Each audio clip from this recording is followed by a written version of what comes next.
बाबांनी गॉगल आणला आहे तेव्हापासून आम्हाला गॉगल घालूनच मटकायचं आहे. काही कामानिमित्त बाहेर गेलो होतो आणि मग उसाचा रस पिणार नाही असं तर होतच नाही. आणि अनायाचा तो आजकाल मोस्ट फेवरेट झालेला आहे.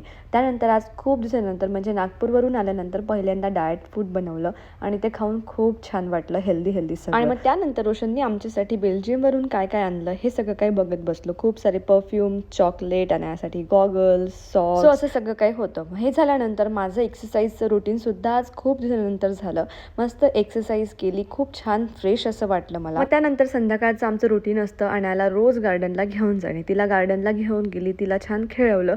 त्याचबरोबर मी पण माझी वॉक करून घेतली. आता मस्त हेल्दी लाईफस्टाईलवर फोकस करणार आहे मी. आणि त्यानंतर मग घरी आल्यावर तिला दूध बनवून देते म्हटलं. आजकाल दुधामध्ये प्रीमिक्स ॲड करून देते आहे. ते प्रीमिक्स कुठलं हे मी माझ्या यूट्यूबच्या कंप्लीट ब्लॉगमध्ये तुम्हाला शेअर केलेलं आहे ऑलरेडी. ती दूध प्यायला तशी नकोच म्हणते म्हणून ह्या नवीन सिपरनी द्यावं म्हटलं की याने तरी अट्रॅक्ट होऊन पेल. पण ते ती बाबांना सांगते की तू पी, मला नको. संध्याकाळी डिनरमध्ये तिला छान पनीर रेसिपी करून दिली होती आणि तिने ते आवडीने खाल्लं सुद्धा. आज आमचं डिनरसुद्धा हेल्दी आणि मस्त पनीरच होतं. रोस्टेड पनीर केलं होतं मी. असा होता आजचा दिवस. कसा वाटला कॉमेंटमध्ये नक्की सांगा. भेटूया पुढच्या व्हिडिओमध्ये. तोपर्यंत बाय बाय.